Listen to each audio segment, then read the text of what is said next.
আসসালামু আলাইকুম দাদু। কেমন আছেন দাদু? আলহামদুলিল্লাহ। আচ্ছা দাদু, আপনার বয়স কত হলো দাদু? 93। 93। আচ্ছা, তোমার কি আগেকার স্মৃতিগুলো মনে পড়ে না দাদু? সবই মনে পড়ে। সবই মনে পড়ে। তো খুব একটা আগেকার কথা মনে পড়ে খুব একটা মনটা খারাপ করে, তাই না দাদু? না, মন খারাপ করে না। মন খারাপ করে না? না, আহ, যে তোমাদের সঙ্গীগুলো ছিল, বন্ধু বান্ধব সব এক সব চলে একে একে গেছে, সব বিদায় হয়ে গেল। সব বিদায় হয়ে গেছে না? কেউ নেই আমার জোড়া। ইনি হচ্ছে আমাদের একটা টুকটাক বাড়ির ছিল পাশ। দেরেজ। আহ, দেরেজে ওর বয়স 75 রাখিয়েই হয়ে গেল। ক্যামেরা দিয়ে তাকাও। তো আমার তো পাশাপাশি ছিল। তো তেনাউড়ি গ্রামের মধ্যে ইনি একটি দাদু, 93 বছর হায়েস্ট বেঁচে আছে এখনও।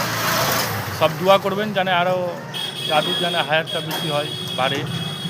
হ্যাঁ, যেন শরীরটা সুস্থ সবল থাকে। হ্যাঁ, তো আসসালামু আলাইকুম। ভিডিওটি দেখবেন, দোয়া করবেন দাদুর জন্য।